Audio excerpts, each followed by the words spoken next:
হে যুবক, বিয়ে করে বউ পায়া মাথা ঠিক নাই, ভিডিও করতেছে, আবার ক্যামেরাম্যান বলতেছে ভাইয়া একটু স্মাইল হাসি হবে, বউকে একটু চাপে ধরেন, একটু মালা বদল, একটু মিষ্টি খাওয়ানো, কথা কর।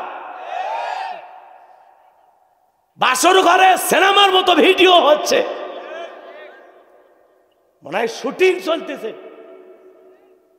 ক্যামেরাম্যান আছে, আরো বন্ধু বান্ধব আত্মীয় স্বজন সবাই আছে, এদের সামনে বইয়ের কপালে চুমা খাচ্ছে। কত বড় আহাম্মক পুরুষ, কথা কন নাকি আপনারা? রাগ করতেছেন? করেন না, রাগ করলে করেন না। বউ পায়া মাথা ঠিক নাই, বাসর ঘরে ঢুকে একটা ক্লিক করেছিল, ক্লিক সেলফি তুলে ফেসবুকে ছাড়ে। দোস্তরা উত্তরপাড়া লাকিকে দেনমোহর ফাঁকি দিয়া বিয়ে করে নিয়ে আসলাম, আজকে আমাদের জীবনের প্রথম রাত, দোয়া চাই রাতটা যেন ভালো কাটে। আর দেখো তো দোস্তরা আমার বউটা কেমন দেখা যাচ্ছে। এখন লাইক কমেন্ট শেয়ার শুরু হয়ে গেছে। যারা নিজের বইয়ের ছবি ফেসবুকে ছাড়ে এর চাইতে ছোট লোক আর কেউ নেই। এর রুচিতে সমস্যা। এই বউ হলো পার্সোনাল জিনিস, পাবলিসিটি করার জিনিস না, এটা ঢেকে রাখার জিনিস, খুলে দেখানোর জিনিস না। কথা বলেন কে হুজুর? জায়েজ আছে? তাহলে বইয়ের ছবি ফেসবুকে ছাড়ে তারা, ওদের হিরো আলমের মতো রুচি যাদের। কথা কন না কে? আচ্ছা, হিরো আলম শিল্পী, নায়ক, আর চেয়ারার সাথে যায় এগুলো, কিন্তু মানুষ তাও মহব্বত করে।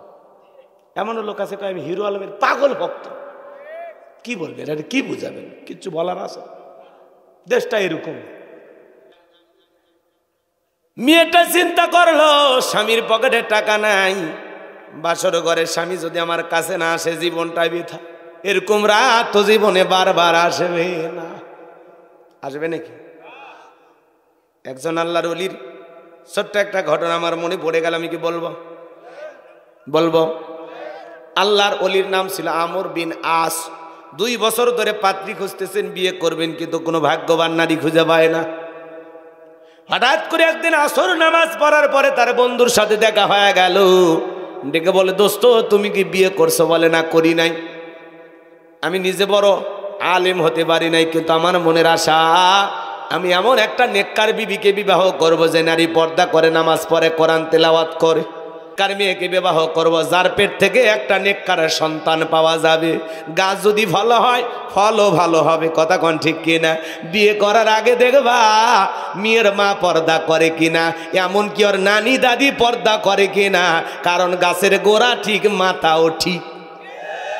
ওর আগে মায়ের পর্দা দেখা লাগবে, ওর নানির পর্দা দেখা লাগবে।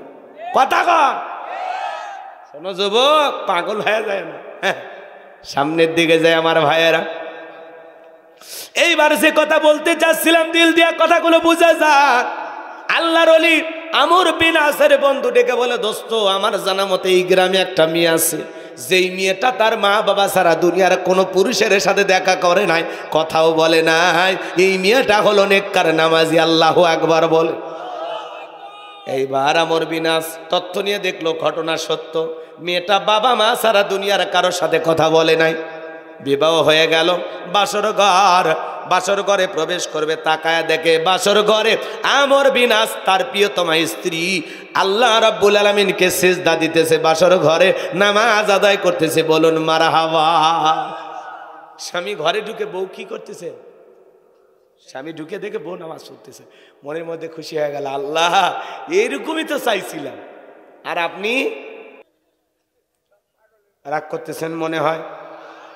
আমর বিন আস বউ বাসর করে নামাজ আদায় করতেছে, দেই কেমনটা ভরে গেল।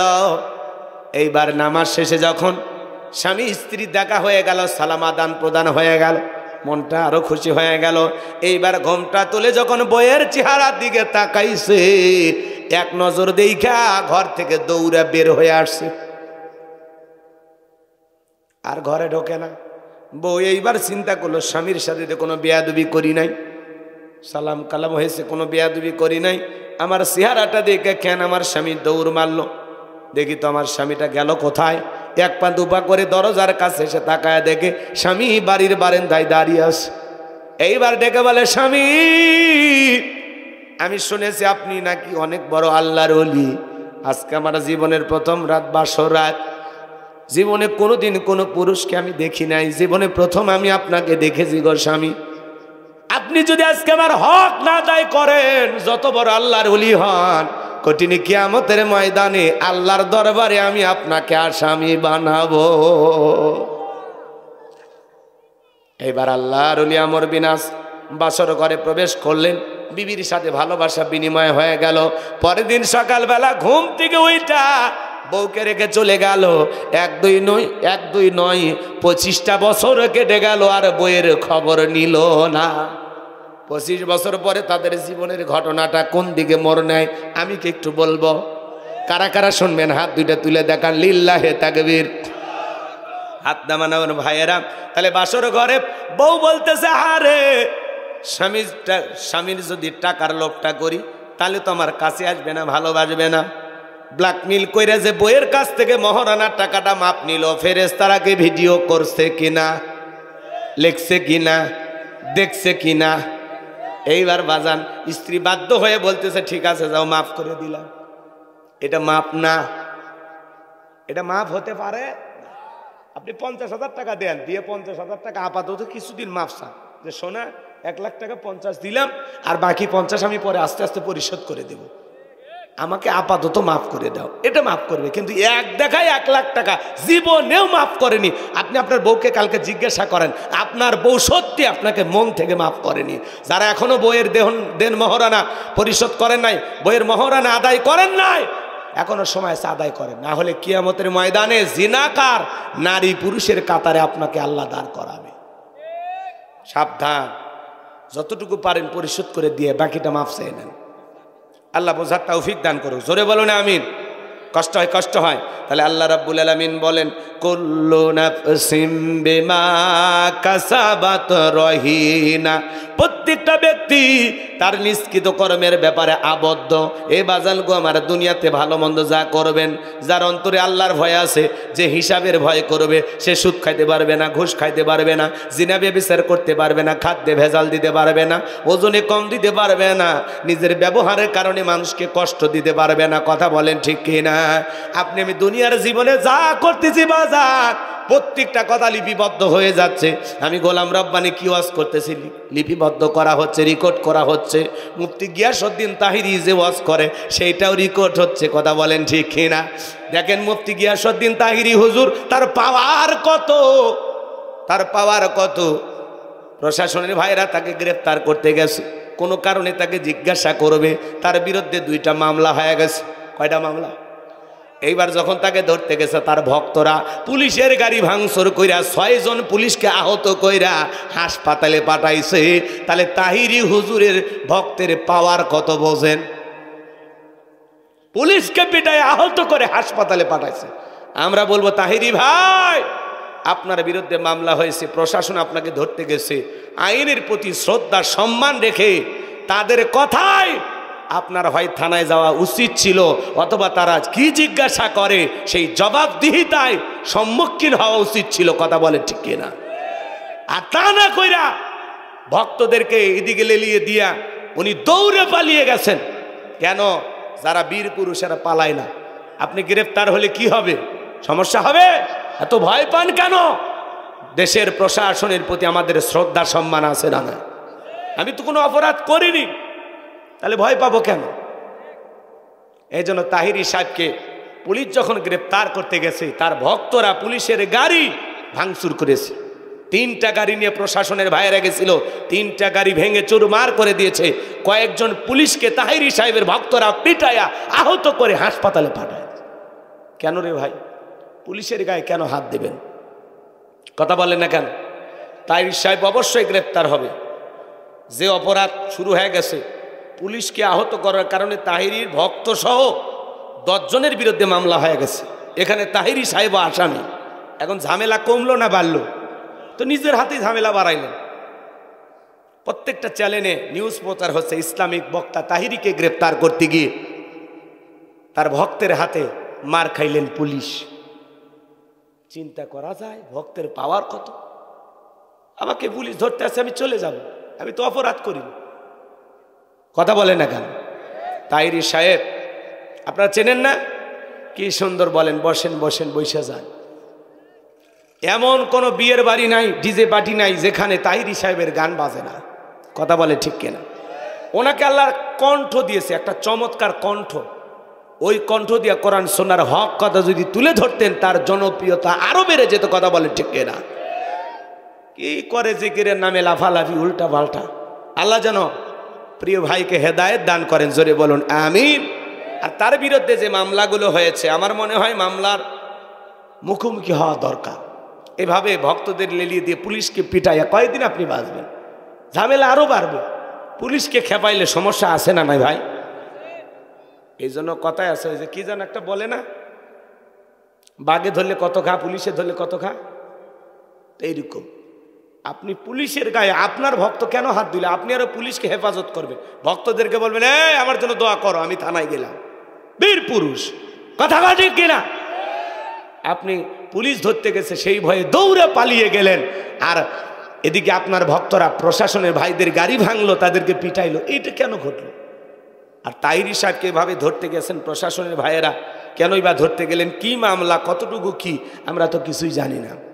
তো এই জন্য আমরা বলবো, যদি তার নির্দিষ্ট কোনো অপরাধ থাকে সে কারণে আপনারা জিজ্ঞাসা করতে পারেন, কিন্তু এইভাবে খামাখা কোনো ঝামেলার তৈরি হোক আমাদের দেশে আমরা চাই না। কথা বলেন ঠিক কিনা? রাগ করতেছেন মনে হয় আমার ভাইরা। তাহলে তাহিরি সাহেবকে গ্রেফতার করতে গেছে, থানার প্রশাসনের ভাইদেরকে দেখে পুলিশের ভয়ে তাহিরি সাহেব দৌড়ে পালিয়ে গেলেন।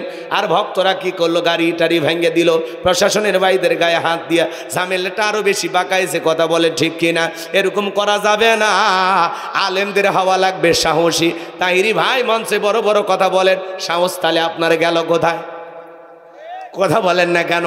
সাহস থাকা লাগবে, বাস্তবতার মুখোমুখি লড়াই করতে শেখা লাগবে। কথা বলে ঠিক কিনা? দৌড়ে কেন পালাবেন? আপনার তো অপরাধ নাই। দৌড়িয়েও যদি পালিয়ে প্রমাণ করেন যে না আমি সত্যি অপরাধ করেছি, কোথায় যেন মাহফিলের অনুমতি নাই, কি যেন একটা ঝামেলা, এগুলো নিয়ে তার বিরুদ্ধে একটা মামলা হয়েছে আমরা যতটুকু শুনেছি। আমার ভাইয়েরা, আল্লাহ পাক যেন সমস্ত বিশৃঙ্খলা থেকে বাংলাদেশের উপরে শান্তি নাজিল করেন। একটু জোরে বলেন না আমিন। মুফতি গিয়াসউদ্দিন তাহিরি সাহেবের ভক্তরা দেখবেন হেলিকপ্টার দিয়ে তারা নিয়ে আসে। সেদিন এক মাহফিলে আমাকে মঞ্চে দেওয়ার আগে কিছু কর্তৃপক্ষের ভাইরা এসছে, তারা গল্প করতে করতে এক সময় বলতেছে, হুজুর আমরা তাহিরি সাহেবকে দাওয়াত দিছি, একটা হাফিজি মাদ্রাসা। তো আমি বললাম, ভাই গত বছরে আপনাদের মাহফিল আমি করলাম, এবার তাহিরি সাহেবকে দাওয়াত দিয়েছেন, ভালো মাশাআল্লাহ। কয় হুজুর দাওয়াত দিছি কি সাদে, লোক যেন বেশি হয়।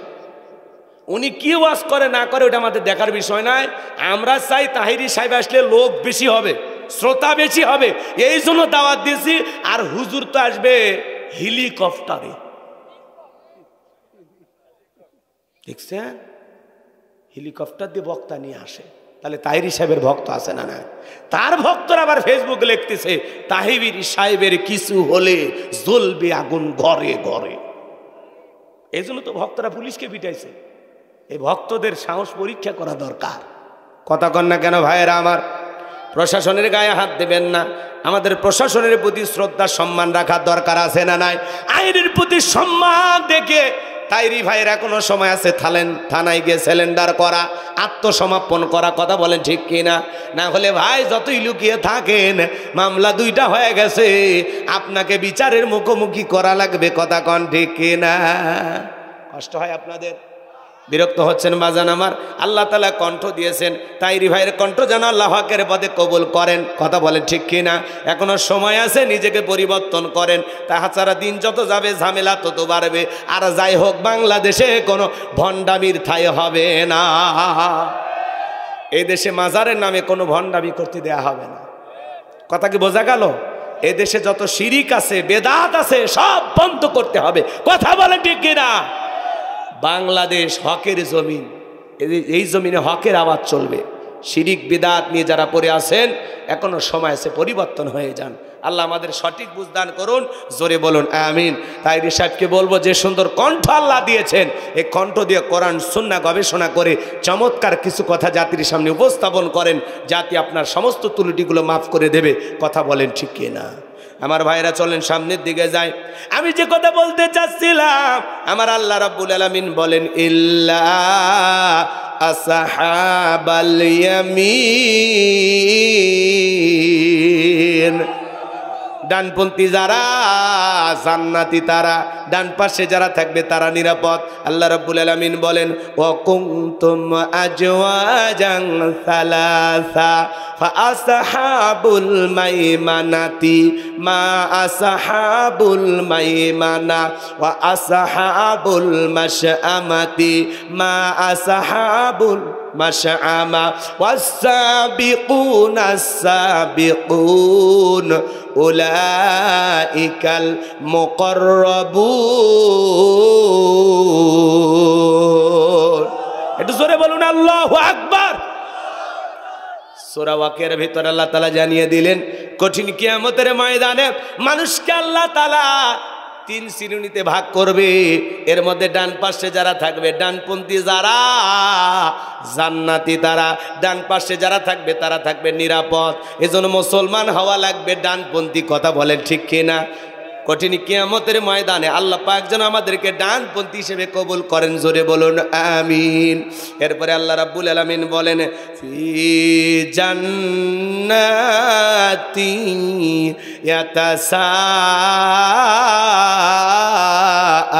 ইয়াতাসাআলুন।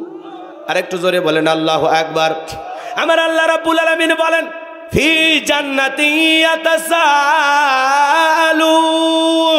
ডানপন্থী যারা জান্নাতের বাগানে প্রবেশ করবে তারা জান্নাতে প্রবেশ করার পরে একজন জান্নাতি আর একজন জান্নাতির সাথে পরস্পরে গল্পে লিপ্ত হবে। একজন জান্নাতি আর একজন জান্নাতির সাথে গল্প করবে, বলুন সুবহানাল্লাহ। একজন জান্নাতি আর একজন জান্নাতিকে দেখে চিনেও ফেলবে পরিচিত হলে। আল্লাহু আকবার বলেন। আমি আজকের মাহফিলের সভাপতির জন্য দোয়া করলাম, আল্লাহ আজকের মাহফিলের সভাপতি গোলবার হোসেনকে আপনি যেই জান্নাত দেবেন আল্লাহ দয়া করে আমাকে ওই একই জান্নাতে কবুল করেন।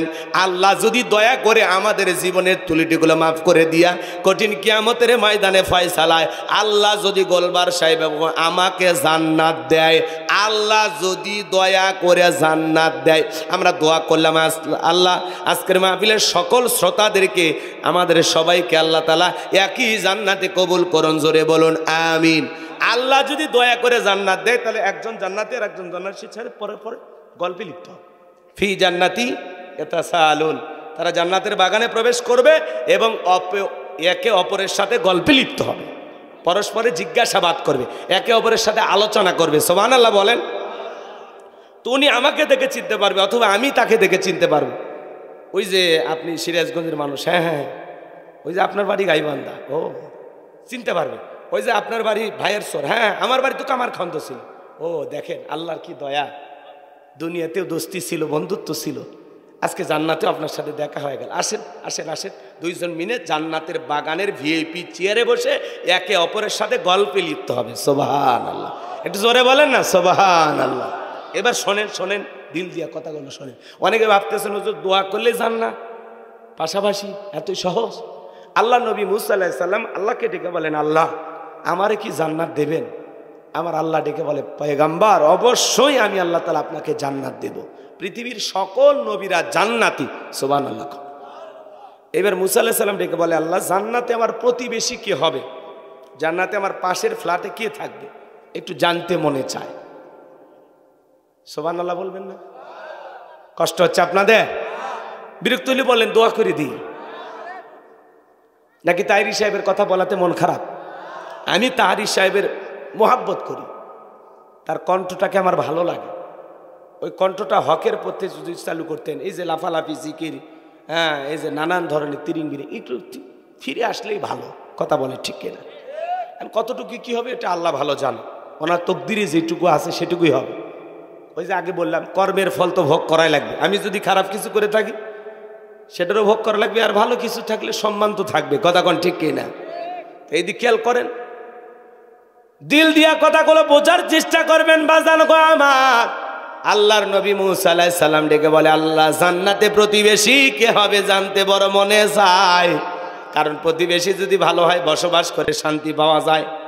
আমাদের মাঝে মাঝে দেখবেন এলাকায় ঝুট ঝামেলা লেগে থাকে, এক প্রতিবেশী আর এক প্রতিবেশীর রাস্তা বন্ধ করে দেয়, কাঁটা দিয়ে বেড়া দিয়ে বলে আমার সাথে ঝগড়া করে আমার বাড়ির উপর দিয়ে হেঁটে যাবি, বন্ধ করে দিলাম, এখন মাথার উপর দিয়ে যা। এরকম ঝগড়া করে কি না ভাই? একটু বাড়ির পাশ দিয়ে পানি নেমে যায়, ওখানে গর্ত খুঁড়ে রাখে, বলে আমি পানি নামতে দেব না। একজন মুসলমান হয়ে আর একজন মুসলমানের রাস্তা বন্ধ করে দিচ্ছেন, পানি নামবে সেটা বন্ধ করে দিচ্ছেন। আপনি মুসলমান, কিসের মুসলমান আপনি? কথা বল না আপনারা? এই জমিনের মালিক কে আপনি? এত অহংকার করেন মানে? আপনি তো ভাড়াটিয়া, দাদা ছিল নাই, বাবা ছিল নাই, আপনি আজকে বড়াই দেখাচ্ছেন, আপনিও থাকবেন না মিয়া, কথা কন। আপনি সম্পদের বড়াই দেখেন।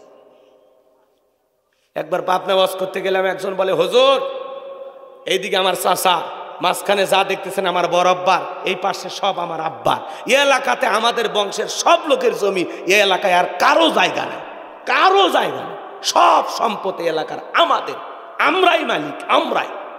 আমি তখন বললাম ভাই সত্যি সব আপনাদের, এখানে কারোই কিছু কয় না? ও হুজুর বুঝতে পারছি আপনি কি বলতেছেন, চলেন 1 মিনিট হাঁটা লাগবে। হেঁটে যা বলতেছে হুজুর এই যে দেখেন এই এলাকার আল্লাহর কোনো জমি নাই, আমরাই 10 শতক জমি আল্লাহ দিছি, দিয়ে মসজিদ বানাছি। জোরে কর না নাউজুবিল্লাহ। এই হলো মানুষের অহংকার। জমিনের মালিক আল্লাহ, আর উনি বলতেছে আল্লাহ দিছি। এরকম মুসলমান আছে না? না, বড়াই করবেন না, বড়াই করবেন না। আল্লাহ হেদায়েত দান করুক। জোরে বলুন আমি। রাত গভীর হবে এই জন্য আমি কথা বাড়াচ্ছি না, কষ্ট পাচ্ছেন আপনারা? তাকবীর দা, লিল্লাহে তাকবীর। আমার আল্লাহ ডেকে বলে মুসা কেন জান্নাত দিলাম? কে জান্নাতে যাবে? যদি জানতে চাও অমুক বাজারে চলে যাও, একজন কসাই হবে জান্নাতে, তোমার প্রতিবেশী। জোরে কোন মারহাবা। ডেকে বলে আল্লাহ দুনিয়ার এত মানুষ থাকতে কসাই কেন? আমার আল্লাহ বলে সেটা জানতে হলে কসাইয়ের কাছে যাওয়া লাগবে। নবী মুসা চলে গেলেন, কসাই গোস্ত বিক্রি করে টুকলাই কিছু গোস্ত রওনা করেছে। আল্লাহ নবী মুসা আলাইহিস সালাম ডেকে বলে কসাই তোমার বাড়িতে যদি আজকে আমি মেহমান হই তোমার কি কোনো আপত্তি আছে? বলে না। এবার মুসা আলাইহিস সালাম মেহমান হয়ে গেলেন।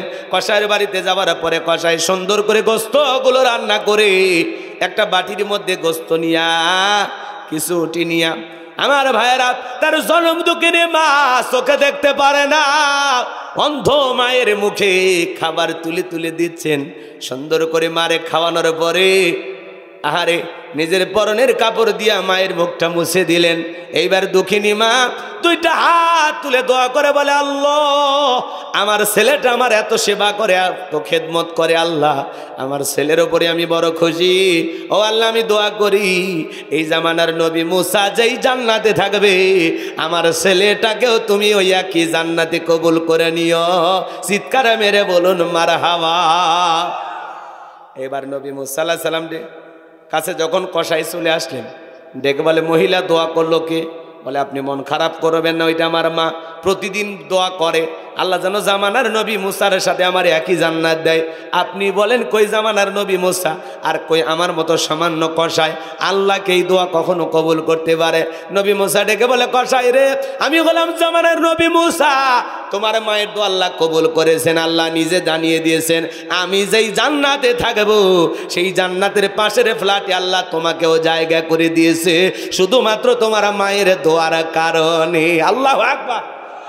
মায়ের খেদমত করার কারণে একজন কসাইকে আল্লাহ যদি মুসা নবীর সাথে জান্নাত দেয়, সেই মায়ের খেদমত করার দরকার আছে না? না।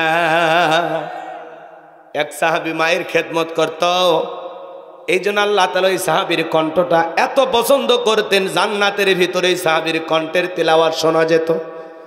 সুবহানাল্লাহ, একটু জোরে বলেন। এই জন্য বাজান পিতা মাতার খেদমত করা লাগবে। মা বাবা দোয়া করলে কপালটা খুলে যাবে। যুবকরে বুলেট মারলে বুলেট মিস হতে পারে, কিন্তু মায়ের দোয়া কখনো মিস হবে না। কথা বলে ঠিক কিনা? এজন্য আল্লাহ বলেন ওয়াকাদ রাব্বুকা আল্লা তা'বুদু ইল্লা ইয়্যাহু ওয়া বিল ওয়ালিদাইনি ইহসানা। আল্লাহ বলেন আমার ইবাদত করো, আমার গোলামি করো, আমার ইবাদতের সাথে কাউকে শরীক করো না। আমার ইবাদতের পর তোমাদের দায়িত্ব হলো মাতা পিতার খেদমত করা, তাদের সাথে উত্তম আচরণ করা, ভালো ব্যবহার করা। এজন্য যুবক তোমাদের পায়ে হাত দিয়ে অনুরোধ করে বলা যায়, খবরদার খবরদার, কোনোদিন মা বাবার মনে কষ্ট দিও না রে যু। মা বাবার চাইতে আপন কেউ নাই দুনিয়াতে, সবাই ভালোবাসে স্বার্থের কারণে, মা বাবা ভালোবাসে নিঃস্বার্থভাবে। ওই মা বাবার মনে কখনো কষ্ট দেওয়া যাবে না। কোন কোন যুবক পিতামাতার খেদমত করে তাদের মুখে হাসি ফুটায় জান্নাত অর্জন করতে চাও, দুইটা হাত তুলে আল্লাহকে দেখাও। আল্লাহ তাআলা আমাদের সবাইকে পিতামাতার খেদমতকারী সন্তান হিসেবে কবুল করুন। জোরে বলুন আমিন, আর একটু জোরে বলুন আমিন। পিতামাতার খেদমত করবেন তো ইনশাল্লাহ? হাত নামান। অনেকে ওঠা বসা করতেছেন দুই একজন, এই বললেন 12টা 1টা 2টা 3টা ফজর, কি আবেগ গেছে? মা বাবার খেদমতের কথা বলে অনেকে রাগ করে উঠে চলে যায়। এ ভাই, আজকে 95% পরিবারে মা বাবা হলো অবহেলিত, লাঞ্ছিত, বঞ্চিত, নিগৃহীত। কথা বলে ঠিক কিনা? এই দুঃখের কষ্টের কথা মা বাবা দুনিয়ার কারো কাছে বলতে পারে না। এজন্য যুবক, বইয়ের ভালোবাসা বইয়ের কাছে, মায়ের ভালোবাসা মায়ের কাছে, ব্যালেন্স করে চলতে হবে। কারো প্রতি অবহেলা করার সুযোগ নেই। একটা হলো জননী, আর একটা হলো জীবন সঙ্গিনী। কথা বলেন না কেন? একটা হলো তোমার বাচ্চার মা, আর একটা হলো তোমার মা। তোমার মা যে তোমাকে জন্ম দিছে। কেমনে পারিস মায়ের সাথে খারাপ ব্যবহার করতে? যুবক, তোর কলিজায় কি কাঁপে না? কেমনে মারে গালি দিতে পারিস? কেমনে? কিছু কিছু কপাল পরা যুবক মা বাবাকে তাড়িয়ে ঘর বাড়ি থেকে বের করে দেয়, বৃদ্ধাশ্রমে পাঠাইয়া দেয়। যারা মা বাবাকে বাড়ি ঘর থেকে তাড়িয়ে দিয়েছে, ও নিজের ভাগ্য থেকে জান্নাতকে আলাদা করেছে। কথা বলে ঠিক কিনা? মা 10 মাস 10 দিন গর্ভে ঠাই দিয়েছে, প্রসবের যাতনা সহ্য করেছে, 2-2.5 বছর বুকের দুধ পান করেছে, নিজে না খায়া আমাদের মুখে খাবার তুলে দিয়েছে। সেই মানুষটির নাম হলো মা। মা এক অক্ষরের একটি শব্দ মা। মনে হয় দুনিয়ার সব মধু একটা নামের মধ্যে আছে। কোনো দিন ফেলায় দেয় নাই। অসুস্থ ছিলাম, গলা টিপে মারে নাই, বরং তাহাজ্জুদ পড়ে দোয়া করে বলেছিল, আল্লাহ আমার কলিজার ধনটা অসুস্থ, মালিক দুনিয়ার ডাক্তার ঔষধ সব তো খাওয়াইতেছি, কেন জানি ভালো হয় না। আল্লাহ আমার ছেলেটারে ভালো করে দাও। আমি মায়ের হায়াত নিয়ে বলেও আমার ছেলেটারে তুমি বাঁচায়া দাও। এই ভালোবেসে যে মা দোয়া করেছিল, কেমনে পারো রে যুবক সেই মায়ের মনে কষ্ট দিতে? আল্লাহ বলেন ওয়াকুল্লাহুমা কাওলান কারীমা। মা বাবার সাথে সম্মান সূচক আচরণ করো, বিনয়ী হও, নম্র ভদ্র হয়ে কথা বলো। আজকে আমরা বন্ধুর দাম বুঝি, মা বাবার দাম বুঝি না। জোরাতে ভিআইপি খানা খায়া যায়, পাশের বাড়িতে মা বাবা থাকে, তাদের ভাগ্যে এক প্লেট ভালো খাবার জোটে না। কথা বলে না কেন? নিজে দামি খাবার খায়, পাশে আপন ছোট ভাই বসবাস করে, তার ঘরে এক প্লেট খাবার যায় না। বন্ধুর দাম বুঝি। এক শিক্ষিত লোকের গল্প পড়েছিলাম, বাড়িতে অনেক ভিআইপি খাবার দাবার হয়েছে, একটা ভাঙ্গা প্লেটে ছোট ছেলেটাকে বলতেছে, বাবা এটা তোমার দাদু ভাইকে দিয়ে আসো। এখনকার বাচ্চারা তো কম্পিউটার, ডেকে বলে, আব্বা এটা আমরা খাবো, এত ভালো খাইলাম, তো দাদুর জন্য এটো খাবার, ব্যাপারটা কি? তখন বলতেছে, তোমার দাদুর বয়স হয়ে গেছে, এইটাই তোমার দাদু খাবে, যাও। ছেলেটা তখন বলতেছে, আব্বা আমি এই প্লেটটা যত্ন করে রেখে দেব, যখন দাদুর মতো তোমার বয়স হবে এই প্লেটে করে আমি তোমাকে খাইতে দেব। শিক্ষিত মানুষ, বিবেকের দরজায় ধাক্কা লাগছে, বলে, বাবা কলেজ বিশ্ববিদ্যালয়ে যা শিখতে পারি নাই, আজকে তোর কাছে তাই শিখলাম। ছেলেটাকে বুকে জড়ায় নিয়ে বাবাকে যে স্টোরুমে ফেলাইয়া দিয়েছিল, ওখান থেকে নিয়ে যায় বিল্ডিংয়ের ওপরে তুইলা বাবারে সুন্দর করে গোসল করাইয়া বাবার শরীরে নতুন জামা পরাইয়া দেয়। বিবি এসে বলতেছে, কি ব্যাপার এই বৃদ্ধ মানুষটার সাথে এরকম করতেছেন, ব্যাপারটা কি? এই বুইরা ব্যাটার আবার ওপর তুলেন, কারণটা কি? তখন বলতেছে, শোন, আজ থেকে আমরা যা খাবো বাবা তাই খাবে, আমরা যা পরবো বাবা তাই পরবে, আমরা এই রুমে ঘুমাবো, পাশের রুমে বাবা ঘুমাবে, আজ থেকে যদি করিস বাবার সাথে বাড়াবাড়ি পাঠাইয়া দিব 1 2 3 তোরে বাপের বাড়ি। বিয়ে করে বাসর ঘরে বউ পায়ে পাগল হলে হবে না, বাসর ঘরে 50 বছরের প্ল্যান করা লাগবে। বউকে বলতে হবে যতদিন মা বাবা জীবিত থাকবে এক পাতিলে রান্না হবে, পাতিল আলাদা হবে না। বউকে বলে যে আমার মা বাবা কষ্ট পায় এমন কোনো আচরণ কোনোদিন করবা না। শাশুড়ি যারা আছেন তারা শোনেন, ছেলের বউকে যদি মেয়ের মতো মনে করে, নিজের মেয়ের মতো ভালোবাসেন, আর যদি বউগুলো ডিজিটাল বউগুলো শাশুড়িকে নিজের মা ভাবতে শুরু করত, নিজের মায়ের মতো ভালোবাসতো, তাহলে সংসারগুলোতে বউ শাশুড়ির যুদ্ধ থাকতো না। শাশুড়িকে ভাবতে হবে এটা আমার মেয়ে, আর বউকে ভাবতে হবে এটা আমার মা। শুধু আমার স্বামীর মা না, আমারও মা। কথা বলে ঠিক কিনা? ওই স্ত্রী যারা পাইছে তারা বড় ভাগ্যবান, যে তার স্বামীকে বলে খবরদার তুমি তোমার মাকে কষ্ট দিবা না, কারণ আমিও একদিন সন্তানের মা হব। কথা বলেন। হে যুবক, আজকে তুমি তোমার মা বাবার সাথে যে আচরণ করতেছো, তোমার সন্তান হুবহুব তোমার সাথে একই আচরণ করবে। 2 দিন আগে আর পরে অপেক্ষা করো, ডায়েরিতে লিখে রাখো গোলাম রব্বানির কথা, 100% জীবনে মিলে যাবে। লিখে রাখো।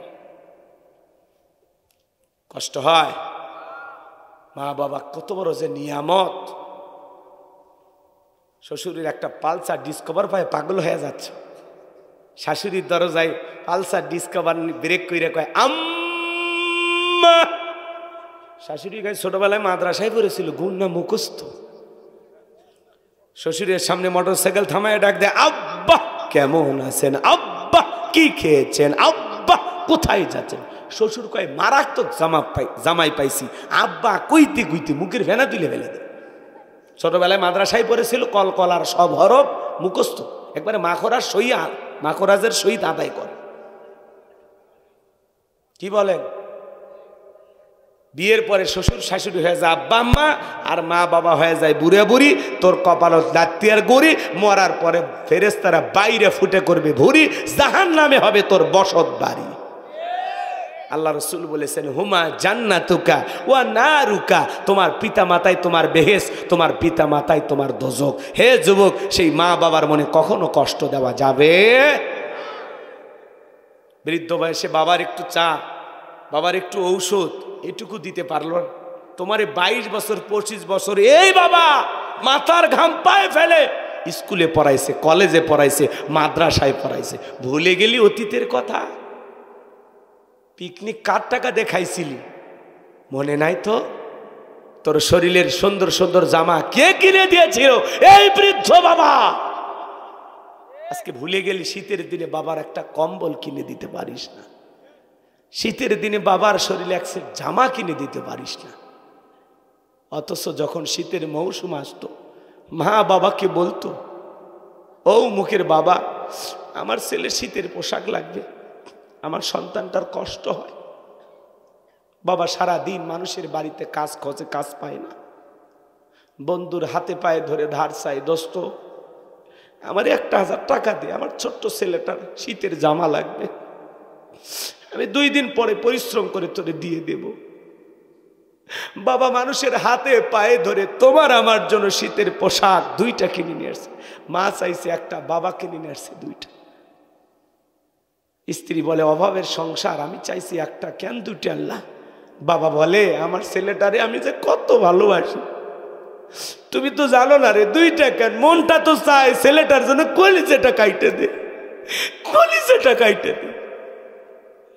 আজকে সেই মা বাবাকে আমরা কষ্ট দিই। আমাদের চাইতে বড় বেঈমান, আমাদের চাইতে বড় স্বার্থপর আল্লাহর দুনিয়াতে আর কেউ হতে পারে না। ওই বাবা নিজে সেরা কাপড় পরে থাকতো, আমাদেরকে ভালো পোশাক পরায় রাখতো। আমরা স্কুলে যাব, মাদ্রাসায় যাব, মানুষ যেন বলতে না পারে। আজকে সেই মা বাবা আমাদের কাছে অবহেলিত। যুবক, মা বাবা দোয়া করলে তকদিরটা খুলে যাবে। রিক্সা চালক, ভ্যান চালক থেকে আল্লাহ কোটিপতি বানায়া দিবে। আর মা বাবা যদি বদ্ধ অভিশাপ দেয়, কোটি টাকার মালিককে আল্লাহ ফকির বানায়, রাস্তার ভিক্ষুক বানায় ছাড়বে। এই জন্য খবরদার, মা বাবার মনে কখনো কষ্ট দিও না। আমি এই শেষ বেলায় তোমাদের পায়ে হাত রাখলাম, আমার দুইটা হাত তোমাদের পায়ে রাখছি। যুবক, হাত তুলে ওয়াদা দাও, কোনো দিন মা বাবার মনে কষ্ট দিবা না, কোনো দিন না। আজকের পর থেকে কোনো দিন চোখ রাঙাবা না, কোনো দিন গালি দিবা না, কোনো দিন খারাপ ব্যবহার করবা না। মা বাবা কষ্ট পায়, এমন ব্যবহার কোনোদিন করবা না। আল্লাহ আমার যুবক ভাইদের হেদায়েত দান করুন। আজকের মাহফিল হেদায়েতের ওসিলা বানায় দেন। জোরে বলেন না আমিন। আমার ভাইয়েরা,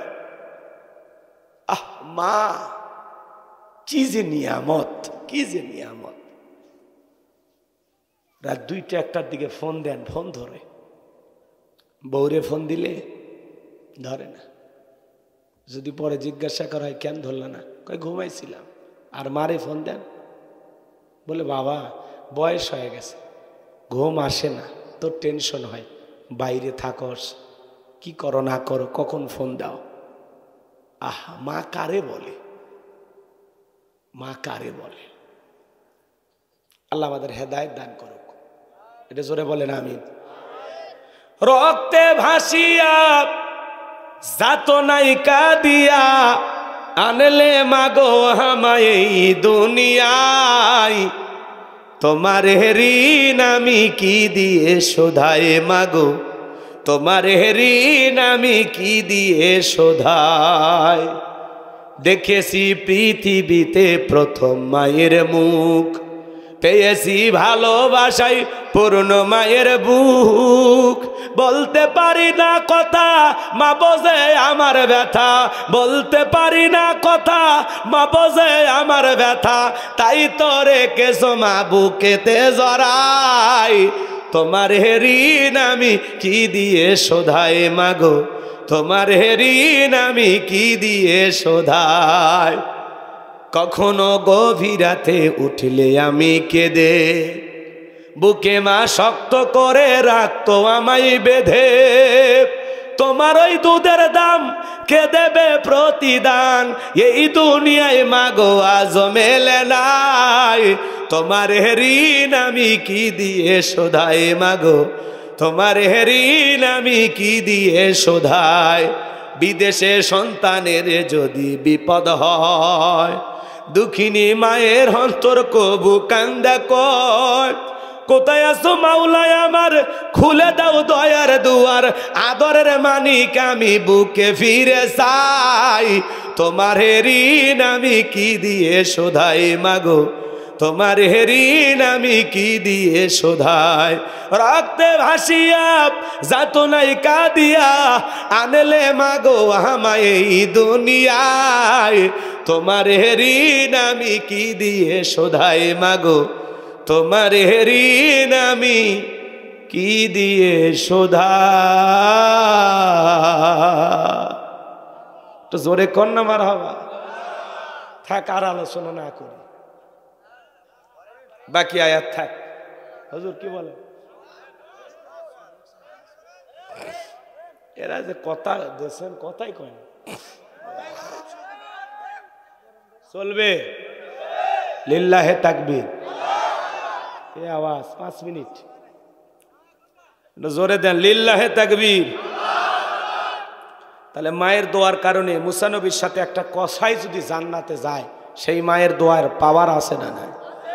আমি হুজুর দোয়া করলে কবুল হইতেও পারে, নাও হইতে পারে, কিন্তু মা দোয়া করলে কবুল হবে, গ্যারান্টি আছে না নাই?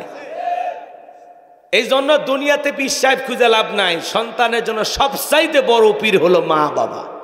মা বাবার দোয়া নাও। জীবনে সফল হতে চাইলে, আজ পর্যন্ত জীবনে যত মানুষ সফল হয়েছে, পেছনে মা বাবার দোয়া আছে। কথা কয় না? সে মা বাবার দোয়া নিতে রাজি আছে তো ইনশাআল্লাহ। আল্লাহ কবুল করুন। ডক্টর মিজানুর রহমান আজারি বলেন, আর আমির হামজা বলেন, আর গোলাম রব্বানি বলেন, আর আল্লামা মামুনুল হক বলেন, আর আল্লামা সাইদি বলেন। এই যে দুনিয়াতে এই মানুষগুলোর নাম আপনারা শুনতেছেন, সারা দুনিয়ার মানুষ এদের নাম জানে। কেন? মা বাবার দোয়ার কারণে। কথা বলে ঠিক কিনা? পিতামাতা দোয়া করেছে, আল্লাহ সম্মানের জায়গায় বসাইছে। ডক্টর মিজানুর রহমান আজারি ভাই আগামী 27শে ডিসেম্বর কক্সবাজার পেকুয়াতে মাহফিল দিয়ে বাংলাদেশে আবারও নতুন করে 4.5 বছর পরে কোরআনের মাহফিলে আবারও তাফসির প্রোগ্রাম শুরু করবেন। আল্লাহু আকবার বলেন। আল্লাহ পাক যেন প্রিয় ভাইকে আগের চাইতে আরও বেশি সুন্দরভাবে দাওয়াত দেওয়ার তৌফিক দান করেন। এদেশে কোটি কোটি তার ভক্ত, যুবকেরা তার ওয়াজ বলতে পাগল, কথা বলেন ঠিক কিনা? আমাদের প্রিয় মানুষ, প্রিয় মুফাসসির, প্রিয় দিনের দায়ী, আমাদের প্রিয় ভাই ডক্টর মিজানুর রহমান আজহারীকে আল্লাহ পাক সুস্থতার সহিত নেক হায়াত দান করুন, তার কণ্ঠকে সারা বিশ্বের জন্য কবুল করুন। জোরে বলুন আমিন। আমরা কোরআনের পাখি আল্লামা সাইদি হুজুরকে হারিয়েছি, মিজানুর রহমান আজহারী ভাইকে আল্লাহ পাক যেন সাইদি সাহেবের যোগ্য উত্তরসূরি হিসেবে কবুল করেন। একটু জোরে বলুন আমিন। তার কথার ভিতরে কিন্তু পরিষ্কার কিছু তথ্য পাওয়া যায় এবং চমৎকার আলোচনা করেন। কি কণ্ঠ, কি চেহারা, যেমন চেহারা তেমন কণ্ঠ, কি নাই, এত সুন্দর লাগে, কথা বলেন ঠিক কিনা? এরকম হাজার হাজার মিজানুর রহমান আজহারীর দরকার বাংলাদেশে, কথা বলেন ঠিক কিনা? আল্লাহ কবুল করুন। জোরে বলুন আমিন। মুফতি আমির হামজা ভাই মাঝে মাঝে অসুস্থ হয়ে যাচ্ছেন, 3 বছর জালেমের জেলখানায় বন্দী ছিল। আমার ভাইটার জন্য আপনারা দোয়া করবেন। আল্লাহ পাক যেন আমাদের প্রিয় মুফতি আমির হামজা ভাইয়ের কণ্ঠকে দ্বীনের জন্য কবুল করেন। জোরে বলুন আমিন। সুস্থতার সহিত নেক হায়াত দান করেন। জোরে বলুন আমিন। একদিন আমরা থাকবো না, আমাদের কণ্ঠ থাকবে, আমাদের আওয়াজ থাকবে, কথা বলেন ঠিক কিনা? ইউটিউব ইন্টারনেটের মাধ্যমে শত শত বছর আমাদের আলোচনাগুলো রেকর্ড হয়ে থাকবে। এই জন্য আমাদের কথার দ্বারা 2-4 মানুষকে আল্লাহ যদি পরিবর্তন করে দেয়, এটি আমাদের জীবনের সফলতা। হেদায়েত দেওয়ার মালিককে, ইন্নামা আনতা মুযাক্কির লাস্তা আলাইহিম বিমুসাইতির। নবী গো, আপনার কাজ হলো মানুষকে উপদেশ দেওয়া, কাউকে লাঠিচার্জ করে পিটাইয়া দিনের পথে আনার দরকার না। আমাদেরও কাজ হলো উপদেশ দেওয়া। কে গ্রহণ করবে কে করবে না সেটা তার ব্যক্তিগত ব্যাপার। আল্লাহ যেন সবাইকে আমলের নিয়তে কথাগুলো শোনার তৌফিক দান করেন। জোরে বলুন আমিন। তাহলে মায়ের দোয়া নেব তো ইনশাল্লাহ, বাবার দোয়া নেব তো ইনশাল্লাহ। বাবা হলো বটবৃক্ষ আর মা হলো আপন মাতৃত্বের ছায়া। এই দুইটা মানুষকে যাবে না কখনো ভোলা, কথা বলেন ঠিক কিনা? আমার ভাইয়েরা, এইবার জান্নাতীরা পরস্পরে গল্প করতে করতে আল্লাহ রাব্বুল আলামিন সেই কথা বলেন, ফি জান্নাতি ইয়াতাসাআলুন। তারা জান্নাতের বাগানে প্রবেশ করবে, একজন জান্নাতি আর একজন জান্নাতীর সাথে পরস্পরে গল্প লিপ্ত হবে। জান্নাতীরা গল্প করতে করতে তাদের দৃষ্টি চলে যাবে নিচের দিকে। তারা তাকায়া দেখবে নিচের দিকে জাহান্নামের আগুন দাউ দাউ করে জ্বলতেছে। ওই জাহান্নামের আগুনে হাজার হাজার মানুষকে জ্বালানো হচ্ছে, পোড়ানো হচ্ছে। কিছু মানুষকে দেখে তারা চিনতে পারবে এবং তাদেরকে প্রশ্ন করবে। জান্নাতীরা জাহান্নামীদেরকে প্রশ্ন করে বলবে, আনিল মুজরিমিন, হে অপরাধীরা, মা সালাকাকুম ফি সাকর, কোন অপরাধে সাকর নামক জাহান্নামে আসছো? হে অপরাধীরা, তোমাদেরকে দেখে চিনা চেনা মনে হয়। সিরাজগঞ্জ জেলায় বাড়ি ছিল, পাশাপাশি আমরা ছিলাম। আজকে আমি জান্নাতে, তুমি কেন জাহান্নামে? একই গ্রামে বসবাস করতাম, আজকে আমি জান্নাতে, তুমি কেন জাহান্নামে? দুনিয়ার জীবনে তোমরা কি এমন অপরাধ করেছো? ওই জাহান্নামীদেরকে যখন বলা হবে, আনিল মুজরিমিন মা সালাকাকুম ফি সাকর, হে অপরাধীরা, কোন অপরাধের কারণে এই সাকর নামক জাহান্নামের আগুনে জ্বলতেছো? তোমরা দুনিয়ার জীবনে কয়টি অপরাধ করেছো? কি কি অপরাধ? এইবার ওই জাহান্নামের আগুনে যারা জ্বলবে, পূর্বে ওই জাহান্নামে যারা অপরাধী বান্দা থাকবে, তারা তখন বলবে, দুনিয়ার জীবনে আমাদের অপরাধ ছিল 4টি। জোরে বলেন কয়টি? আরো জোরে বলেন কয়টি? 4টি অপরাধের 1 নাম্বার অপরাধ তারা স্বীকার করে বলবে, ক্বালু লাম নাকু মিনাল মুসাল্লিন।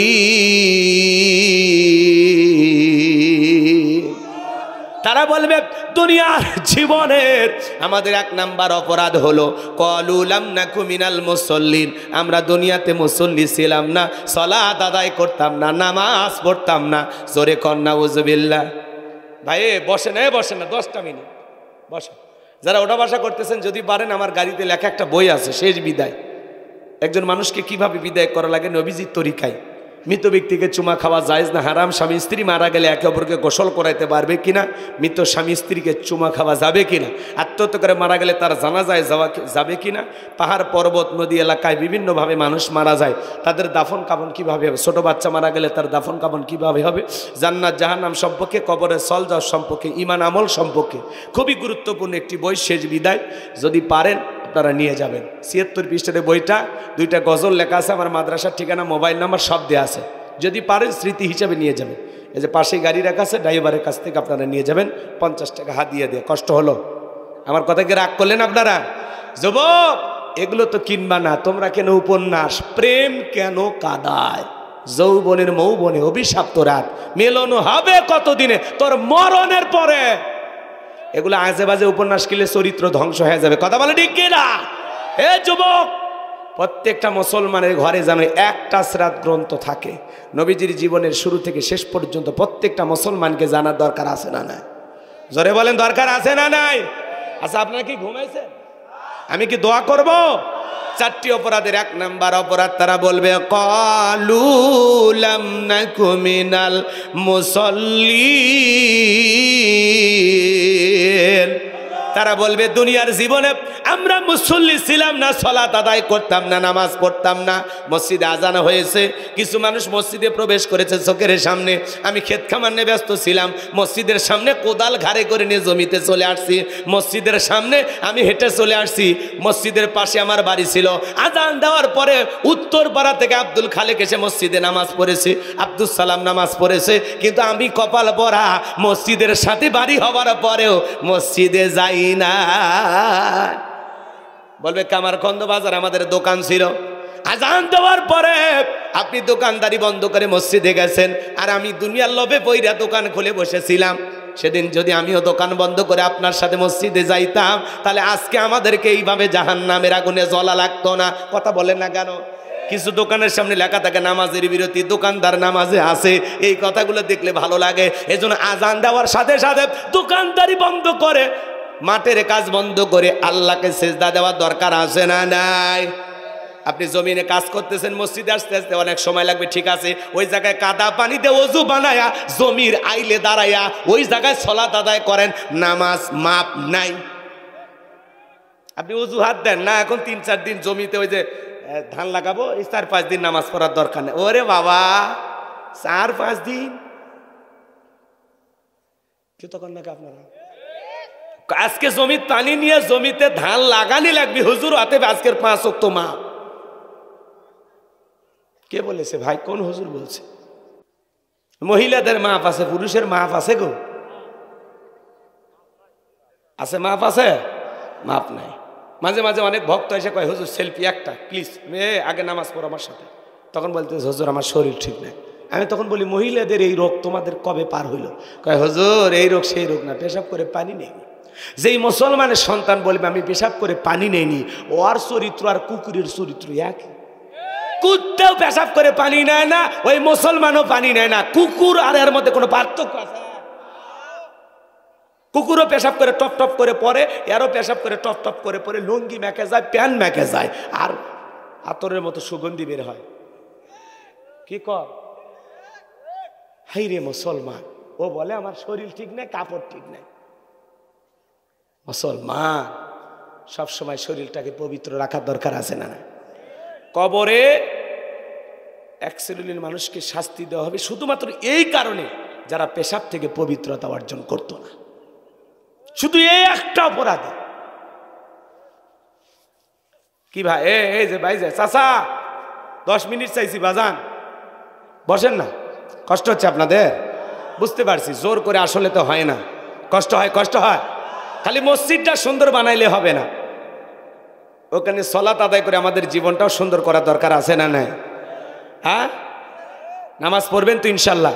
তাহলে তারা বলবে ক্বালু লাম নাকু মিনাল মুসাল্লিন। আমরা দুনিয়াতে মুসল্লি ছিলাম না, আমরা ক্ষেত খামার নিয়ে ব্যস্ত ছিলাম, ব্যবসা নিয়ে ব্যস্ত ছিলাম, দুনিয়াদারি নিয়ে ব্যস্ত ছিলাম। আমার চোখের সামনে মানুষ মসজিদে গেছে, আমি তাকায়া দেখছি। আমি বোট খেলা নিয়ে ব্যস্ত ছিলাম, মুরব্বী ডাকতো, এ যুবক, এ বাবা, এ খেলাধুলা বন্ধ করো, চলো না বাবা মসজিদে চলো। তখন বলে মুরব্বী আমাদের মতো বয়স থাকতে আপনি কি করেছিলেন? মুরব্বীর জবান বন্ধ, মসজিদে চলে গেল। এই যুবক এখন বলতেছে, আজকে মুরব্বিক জাগা মতো দিছি, তুমি মুরব্বিক দেও নাই, তুমি নিজের দা নিজে দিছ। কথা কন নাকি আপনারা? মুরব্বির কথা শুনে যদি মসজিদে যাইতা কপালটা খুলে যাইতো। কথা বলে ঠিক কিনা? এজন্য বাজার দুনিয়ার ব্যস্ততা পিছনে ফেলে শুধু মসজিদটা সুন্দর করলে হবে না, এই মসজিদে আমরা নিয়মিত সালাত আদায় করব ইনশাআল্লাহ। তারা বলবে আমরা 1 নাম্বার অপরাধ, আমরা দুনিয়াতে সালাত আদায় করতাম না, মুসল্লি ছিলাম না।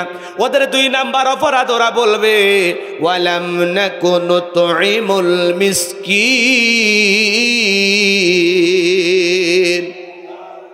নামাজ পড়বেন তো? হাত তোলেন। পড়বেন তো ইনশাআল্লাহ? এতগুলো মানুষ যদি নামাজি হয়ে যায়, আজকের মাহফিল কবুল। কি ভাই, হাত তোলা কি প্যান্ডেলে থাকবে নাকি আসলে মসজিদে ঢুকবেন? আল্লাহ যেন কবুল করেন, জোরে বলুন আমিন। ওদের 2 নাম্বার অপরাধ, ওয়ালাম নাকুনু তুইমুল মিসকিন। ওরা বলবে আমরা দুনিয়াতে অভাবগ্রস্ত সাইল দরিদ্র মিসকিনদেরকে খাবার দিতাম না, তাদেরকে সাহায্য সহযোগিতা করতাম না। আমার ভাইয়েরা, মিসকিনদের হক নষ্ট হয় 2 ভাবে, একটা রাষ্ট্রীয়ভাবে আর একটা সামাজিকভাবে। আপনার আশেপাশে যারা গরিব দুঃখী মানুষ আছে, আপনার সম্পদের ভিতরে তাদেরও হক আছে না? না। এজন্য সাইল দরিদ্রকে সহযোগিতা করবেন। আল্লাহ রাব্বুল আলামিন বলেন ওয়া আম্মাস সাইলা ফালা তানহার। কোন সাইল দরিদ্র যদি তোমার কাছে হাত পাতে, তোমার দুয়ারে এসে হাত পাতে, খবরদার তাকে তুমি খালি হাতে ফেরত দিও না, কিছু না কিছু দেওয়াই লাগবে ভাইজান। মানুষকে দিলে কমে না, কমে না। আলাদা একটা খুচরা টাকা পকেটে রেখে দেবেন, 2-4 জন বের হলে 5 টাকা 10 টাকা সাধ্য অনুযায়ী দান করবেন, মানুষকে দেবেন। দেওয়ার মধ্যে আলাদা তৃপ্তি আছে। দুঃখী মানুষকে দিলে কমে না, কমে না, আল্লাহ সম্পদ বাড়াইয়া দেবে। পারবেন তো ইনশাল্লাহ? ওরা বলবে আমরা দুনিয়াতে অভাবগ্রস্ত সাইল দরিদ্র দুঃখী মানুষ অনেক ছিল, আমরা টাকা পয়সাও দিতাম না, খোঁজ খবরও নিতাম না। এই যে প্রচণ্ড শীত, এলাকায় এই গ্রামে যে গরিব মানুষ আছে, যার না 2-1টা করে কম্বল কিনে দেন। এলাকায় অনেক অভাবগ্রস্ত ব্যক্তি আছে, 2-1 বস্তা মাঝে মাঝে চাল কিনে দেবেন, 200-400 টাকা দেবেন বাজার করার জন্য। কথা বলে ঠিক কিনা? তাদের খোঁজ খবর নেওয়া লাগবে কিনা? আর আমরা পাশের প্রতিবেশী না খেয়ে থাকে, আর আমি ভিআইপি খাই আর দাঁত খিলেল করে ঘুরি। ওরে মুসলমান, আল্লাহ রসুল বলেছে তোমার বাড়িতে ভালো রান্না হলে একটু ঝোল বেশি দিও, যাতে প্রতিবেশী কেউ চাইতে আসলে দিতে পারো। কথা কয় লাগে? আর আমরা ভালো খাওয়া হলে বাড়ির গেট লাগিয়ে দেয়, সন্তানকে বলে গেট লাগিয়ে দে, কেউ যেন ডিস্টার্ব না করে, জম্মের খাওয়া খায়। শীতের পিঠে বানাই আর সন্তানের হাতে দেয়, আর বলে বৈশা খা, বাইরে যাস না, ওই যে অমুকের ছেলের সাথে খেলা করো, ওরা তাকালে পেটটা নষ্ট হয়ে যাবে। এটা নাকি মুসলমান? কোন অঙ্কে মুসলমান? আমার তো মিলে না হুজুর, আপনি অঙ্ক জানা আছে? হ্যাঁ, আপনার তো উচিত ছিল ছেলেটার হাতেও দিলেন আর বললেন ওই যে তোমার যে বন্ধু বা বান্ধবী যার সাথে তুমি খেলাধুলা করো ছোটবেলায়, আবার ওই বড় বন্ধু বান্ধবী ধরেন না, ছোট ছোট শিশুকালের কথা বলতে, ওই যে তুমি যে বাচ্চাটার সাথে খেলা করো, ওরা তো পিঠা বানায় না, আমরা বানাইছি, তাহলে ওদেরকে দিয়েই খাবো, তুমি একা কেন খাবে? যাও তোমার বন্ধুকে ডাক দাও। এটা একজন প্রকৃত মুসলমানের আচরণ। আর ছোটবেলা থেকে আমরা হিংসার ট্রেনিং দিই কিভাবে একা খাওয়া লাগে, জম্মের খাওয়া খায় আর পাতলা পায়খানা হয়। কথা কন নাকি আপনারা? খা, একা খা, আরো বেশি করে খা। 7 দিন উঠতে পারবা না বিছনার থেকে, 7 দিন শুয়ে থাকা লাগে। আল্লাহ হেদায়েত দান করে।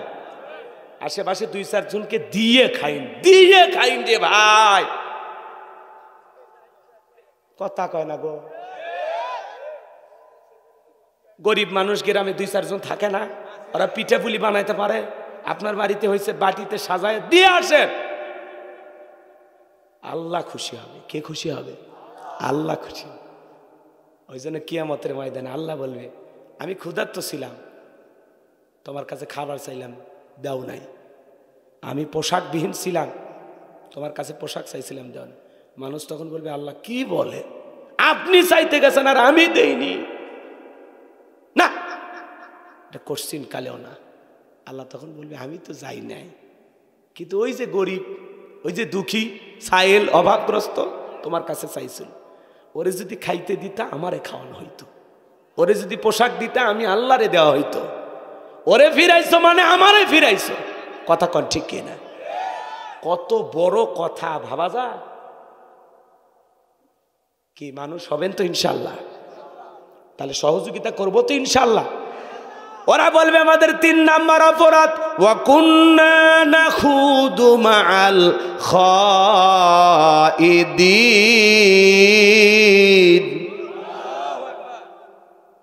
তাই বলে ওই যে নেতাদের মতো কম্বল দিয়ে ছবি ফেসবুকে ছাড়বেন, এগুলো করা হবে না।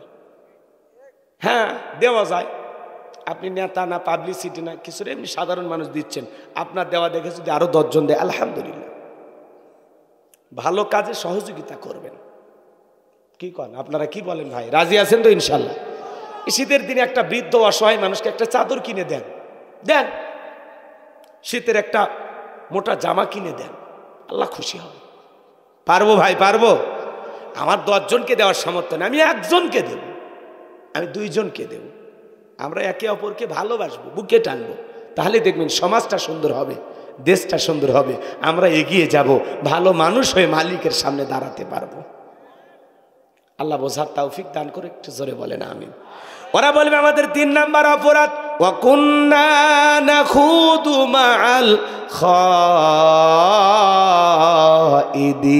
খাইদিন। বলবে আমরা দুনিয়াতে সমালোচনায় ব্যস্ত ছিলাম, এক জায়গায় বসে 2-3 ঘন্টা গল্প, চায়ের কাপে ঝড় তোলে, উমুক খারাপ তুমুক খারাপ, এ ভালো না সে ভালো না, ও নামাজ বলে কি হবে, শুনবে ও আসে না। আরে ভাই, মানুষের এত সমালোচনা কেন? হুজুরের পিছনে নামাজ পড়ে, আবার হুজুরের বিরুদ্ধে সমালোচনা, গোলাম রব্বানির অর্শনে আবার গোলাম রব্বানির বিরুদ্ধে সমালোচনা, আছে না? না কেন ভাই, কেন? ওরা বলবে আমরা দুনিয়াতে সমালোচনা করতাম, আলেমদের বিরুদ্ধে, ইসলামের বিরুদ্ধে সমালোচনা হয়তো, ওই জায়গায় অংশগ্রহণ করতাম আর মজা নিতাম। তাদের সহযোগী আমরাও ছিলাম। যারা দুনিয়ার জমিনে সমালোচনা করত, এরা যাবে সাকর নামক জাহান্নামে। তাহলে মানুষের সমালোচনা না করে নিজের আত্মসমালোচনা করেন, নিজের জিন্দেগির তুলুটি তালাশ করেন। অমুক তুমুক খারাপ আঙ্গুল দিয়ে বললে 4টে আঙ্গুল তো বলে বেটা তুই কত নাম্বার ভালো, কথা কন। আগে নিজের জিন্দেগির তুলুটি তালাশ করেন। আমি তো আমার গুনাহের টেনশনে, আমি তো আমার অপরাধের কারণে, আমি তো আমার গুনাহের কারণে ঘুমাইতে পারি না, বালিশে মাথা ঠেকাইতে পারি না, আমি এত পাপ করছি, আমি এত পাপ করছি। নিজের আত্মশুদ্ধির জন্য কাজ করেন, নিজের আত্মসমালোচনার জন্য কাজ করেন। আমি মানুষকে নিয়ে ভাবার সময় নাই তো, আমি নিজেকে নিয়ে ব্যস্ত, কথা বলেন। আজ থেকে কারো কোনো সমালোচনা হবে না। এই গীবত, স্মরণী, সমালোচনা, এই সকল করি, এগুলো মহিলাদের স্বভাব ছিল, আগে আমরা জানতাম। এখন 4 জন 5 জন পুরুষ এক জায়গায় হইলে পুরুষদের ভিতরে এটি ঢুকে গেছে। আপনি কি আপনার মৃত ভাইয়ের গোস্ত খাবেন? জোরে বলেন তো। যারা গীবত করে, এটা মৃত ভাইয়ের কি খায়? গোস্ত খায়। দুনিয়ার কোনো ভাই এটা খাইতে পারবে না, এটা ঘৃণিত কাজ। এই যে গীবত, পরনিন্দা, সকল করি, এগুলো হলো ঘৃণিত কাজ। মনে থাকবে তো ইনশাআল্লাহ?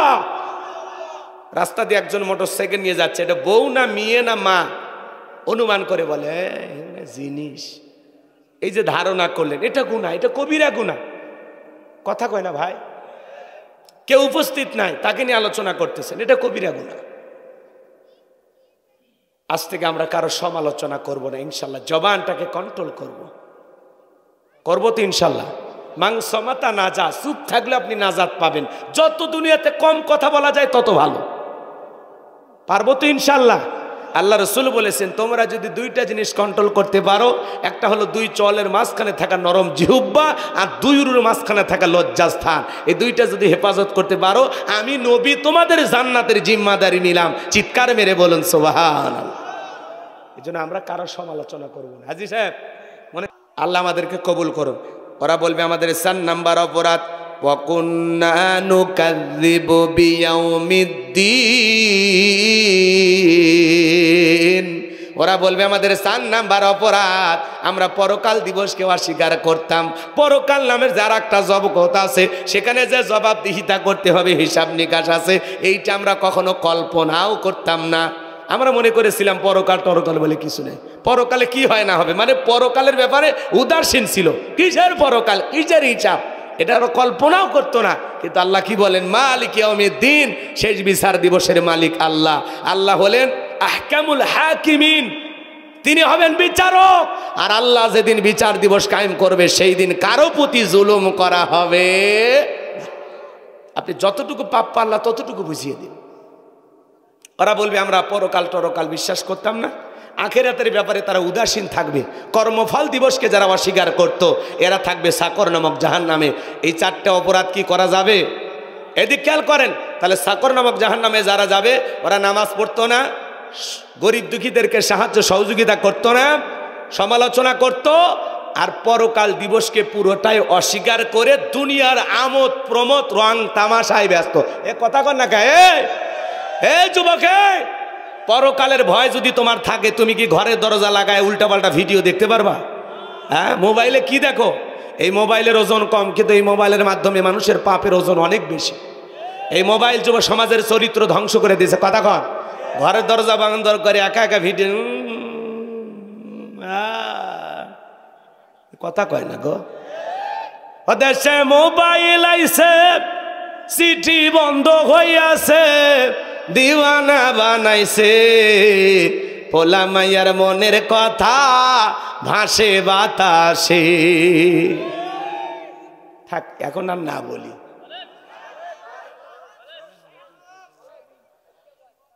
12:30 বেজে গেছে, আমি তো খেয়ালই করি। রাগ করতেছেন মনে হয়? তাহলে বলবো চলবে? তাহলে জোরে বলেন চলবে। ও দেশে মোবাইল আইছে, চিঠি বন্ধ হইয়াছে, দিওয়ানা বানাইছে, পোলা মাইয়ার মনের কথা ভাসে বাতাসে। ও দেখো পোলা পানের মন বাদা ফেসবুকে এখন, ও দেখো পোলা পানের মন বাদা ফেসবুকে এখন, মোবাইলে চ্যাটিং কইরা কাটায় সারাক্ষণ। এই মোবাইল পাইয়া দেখো মদনের মাইয়া, এই মোবাইল পাইয়া দেখো মদনের মাইয়া কি কাণ্ড ঘটাইছে, স্বামী সংসার রাইখা নাকি পালাইয়া গেছে। 2 বাচ্চার মা, 4 বাচ্চার মা পরকিয়া করে পালা যায়। আমার সোনার দেশটা খাইছে রে পরকিয়া প্রেমী। কি যে দুনিয়াতে শুরু হয়ে গেছে বাজার। 20-30 বছর স্বামীর সংসার করে, পরকিয়া প্রেম করে আর একজনের হাত ধরে ভেগে যায়। এর চাইতে স্বার্থপর ডাইনি পাশানি নারী আর কেউ আছে? যেই নারী স্বামীর ঘর ভাঙ্গিয়া, স্বামীকে মোহাব্বত ভালোবাসা না দিয়া 2-4টা বাচ্চা রেখে আর একটা ছেলের হাত ধরে পালিয়ে যায়, এরা আসলে নারী জাতির কলঙ্ক। কেমনে পারলি? 2টা বাচ্চা, 4টে বাচ্চা, কেমনে পারো গো? 4টে বাচ্চা হইলে যে স্বামীর কাছে, তারে ফেলায় আর একটা পুরুষ। তোর লজ্জা নাই? কথা কনে। আর যুবক তোমরা যারা এগুলো করো, তোমাদের লজ্জা নাই? আল্লাহ হেদায়েত দান করো, আল্লাহ হেদায়েত দান করো। কষ্ট পাইছেন? ও দেশে টিকটক আসিয়া সব গেল ভাসিয়া, সিদ্দিক সোরা নায়ক হইছে আইডি খুলিয়া। এই মোবাইলে হাই কি জাদু আছে ভাই, পোলা পান বুঝাছে, পড়ালেখা তুইলা রাখছে সপ্তম আকাশে। পড়াশোনা সব বন্ধ, মন বসে না পড়ার টেবিলে, মন চলে যায় ভারতের তরুণীর দিকে। প্রেমের টানে ভারতের মেয়ে, মিশরি মেয়ে, সৌদি আরবের মেয়ে, ভুটানের মেয়ে, মালয়েশিয়ার তরুণী বাংলাদেশে প্রেমের টানে ছুটে আসতেছে। চিন্তা করেন বাংলাদেশি যুবকের প্রেমের পাওয়ার কত। আমি তো আশ্চর্য হয়ে যাই। তাহিরির ভক্ত না? তাহিরিনে পাইছো কি? তাহিরিরও কণ্ঠ আছে, ওরও ভক্ত আছে। কথা কন ঠিক কিনা? খালি ঠিকঠাক জবানটা কাজে লাগাইলে ইনশাল্লাহ তাহিরি ভাইয়েরও জনপ্রিয়তা আরও বাড়বে। কথা কন ঠিক কিনা? আমরা সবার জন্য হেদায়েতের দোয়া করব। কারোর সাথে আমাদের শত্রুতা নাই, আমরা সবাইকে ভালোবেসে বুকে টানবো, কাউকে ভালো ঘৃণা করে দূরে সরে দেব না, সবাই আমাদের ভাই। কথা বলে ঠিক কিনা? এখন তাহিরি সাহেব শুনবেন একদিন হঠাৎ করে গ্রেপ্তার হয়ে গেছে। আজকালের মধ্যে গ্রেপ্তার হতেও পারে, কারণ যে ঘটনা ঘটছে, উনি যদি সেদিন একটু প্রশাসনকে সম্মান দেখায় চলে যাইতো তাহলে ঝামেলাটা হইতো না। উনি কিন্তু কণ্ঠ ভালো, উনি নিজের নামে গান গাইতো, শোনেনি আপনারা? হ্যাঁ, তো যাই হোক, আবার কন মানে আর কত কইবি? 12:30 পার হয়ে গেছে, আর কত কইবে? বেঁচে থাকলে আবারও দেখা হবে ইনশাআল্লাহ। ভালো থাকবেন, সুস্থ থাকবেন। যে প্রচণ্ড শীত পড়ছে, বেশিক্ষণ বাইরে থাকলে আপনারা অসুস্থ হবেন। আমি ভালোবাসি, এই জন্য আজকে ছুটি দিচ্ছি। বেঁচে থাকলে আবারও দেখা হবে। যদি পারেন আমার লেখা বইটা নিয়ে যাবেন, অনেক কথা বইটার ভিতরে আছে, খুবই গুরুত্বপূর্ণ বিষয় তুলে ধরা আছে। স্মৃতি হিসাবে 50 টাকা দিয়ে নিয়ে যাবেন। ও আখিরি দাওয়ানা আনিল হামদুলিল্লাহি রাব্বিল আলামিন। বাবাজি কারো কিছু বলার আছে হুজুর? তাহলে আমরা দোয়ার দিকে যাই। 50টা বস্তা মিল হয়েছে তো? আল্লাহ আমাদের কবুল করুন। না কোনটা কোনটা? ও নবী সুলাইমানের ওই কথা মনে আছে? আরে বেটা এতক্ষণ ওয়াজ করলাম তা ভুলে গেলে না? কি শ্রোতা গো, তোমারে পুরস্কার দেওয়া দরকার। মাশাআল্লাহ, ওইটা মনেই আছে। আর না ওই দুইটা বলতে গেলে আরো আধা ঘন্টা ওয়াজ করো। অতএব 1 মিনিটে নবী সুলাইমানের কথাটা বলে দিয়ে যায়। বাসর ঘরের ঘটনা আর বলার সুযোগ হবে না। না না খালি কন এই বাবা ভাই মারিস না। না না না শোনেন, বোঝা যায় আপনারা যারা বসে আছেন এলে খাঁটি শ্রোতা। এরা ফজর চলে মানে ফজরের আজান দেবে, তাও ওয়াজ ছাড়বে না। কি নিয়ত করছেন যে হুজুর ওয়াজ শুনবো কিন্তু ফজরের নামাজ পড়বো না? এরকম শ্রোতা হলে হবে? নামাজ পড়তে হবে। বাড়িতে যা ঘুমাবেন, আবার 4:30টার পরে 4:45টার দিকে উঠে তাহাজ্জুদ পড়ে ফজর পড়ে ঘুমাবেন। ঠিক আছে তো ইনশাআল্লাহ? এবার শোনেন, জি জি এদিক খেয়াল করে। নবী সুলাইমানের কথা বলবো অথবা বাসর ঘরে, দুইটার মধ্যে একটা, দুইটা বলা সম্ভব না। নবী সুলাইমানের কথাটাই বলি। থাম থাম রে বাবা থাম, একদিনে সব শুনবা তাহলে তো আমার চলবে না। আর এক জায়গায় দেখা হবে ইনশাআল্লাহ। কষ্ট হচ্ছে বাজান গো আমার। আল্লাহ নবী সুলাইমান ডেকে বলে, আব্বাজান ওই সিন্ধুকের ভেতরে 3টা জিনিস থাকবে। 1 নাম্বার থাকবে একটা কিতাব, রাষ্ট্র সমাজ কিভাবে পরিচালনা করা লাগবে ওই কিতাবের ভিতরে লেখা থাকবে। এটা মুসলমানদের শুধু ধর্মীয় কিতাব না, এটা হলো সংবিধান। আল্লাহু আকবার বলেন। ও আব্বাজান ওই সিন্ধুকের ভিতরে আল্লাহর পাঠানো একটা কিতাব থাকবে, সমাজ রাষ্ট্র কিভাবে পরিচালনা করা লাগবে পুরোটা তত্ত্ব ওই কিতাবের ভিতরে দেওয়া থাকবে। আল্লাহু আকবার বলেন। 2 নাম্বার থাকবে একটা চাবুক। বাবা সমাজে যারা অপরাধ করে, অন্যায় করে, যারাই অপরাধ করুক না কেন, ওই চাবুকটা যায় সে অপরাধীকে শাস্তি দেবে। সারা পৃথিবীতে 10,000 মানুষ অপরাধ করলে ওই 10,000 মানুষকে পিটাইয়া জায়গার চাবুক জায়গায় ফেরত আসতে 1 মিনিটও লাগবে না। বলেন আল্লাহু আকবার। ও বাবা ওই চাবুক চালানোর জন্য মানুষ লাগবে না। যারাই অপরাধ করবে যেই দেশে করুক, মুহূর্তের মধ্যে চাবুক যাইয়া ওরে আচ্ছা তারে পিটাইয়া শাস্তি দিয়া জায়গার চাবুক জায়গার চলে আসবে। আল্লাহু আকবার বলেন। ওইরকম একটা মজেজার চাবুক যদি বাংলাদেশে পাওয়া যাইতো, একেবারে নিচ থেকে উপর পর্যন্ত সবাই মার খাইতো, আর টেলিভিশনে দেখতাম আর বলতাম ও তুমিও কথা কর না। ভাবতাম ভালো, হেলিকপ্টার দিয়ে আমরা পানি দিয়েছি। এখন তথ্য বের হয় হেলিকপ্টার দিয়ে পানি না, র্যাবের মহাপরিচালক দুঃখ প্রকাশ করে বলেছে আমরা গুলি করছি।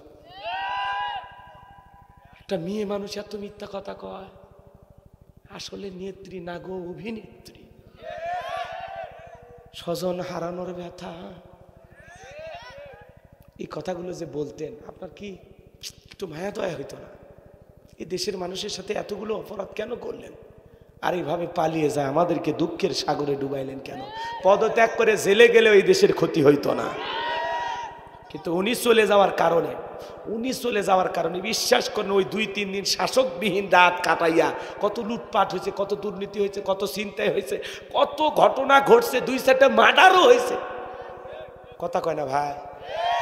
খালি ওই মানুষটার কারণে।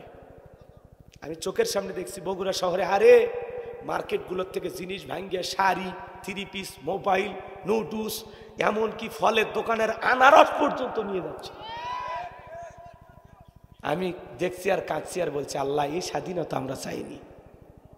এটা কি আনন্দ উৎসব উপভোগ করব, আর এক ভাইয়ের ক্ষতি কইরা, আমানতের খিয়ানত কইরা, দোকান লুটপাট কইরা, এটা মুসলমানের স্বভাব হতে পারে না। এই বেটা কার দোকানের ফল নিয়ে গেলি, টাকা দিছিস? ওটা তোর না কোনো ভাইয়ের দোকান, ভুলে গেলি? কথা কর। ওই দলীয় ভাবে কোনো বাড়িতে বা কোনো এক জায়গায় যদি করো তাও চিন্তা ভাবনা করে, প্রশাসন আছে দায়িত্ব পালন করে। ও অপরাধ করছে মামলা দেও, নিজের হাতে আইন কেন তুলে নেব? আবেগ থাকা ভালো, এত আবেগ ভালো না। গণভবনে ঢুকে যেখানে এমপি মন্ত্রীরা বক্তব্য দেয় ওই চেয়ারে বসে সিগারেট খাচ্ছে, কে রে ভাই তোর মাথা ঠিক নাই কথা কন না।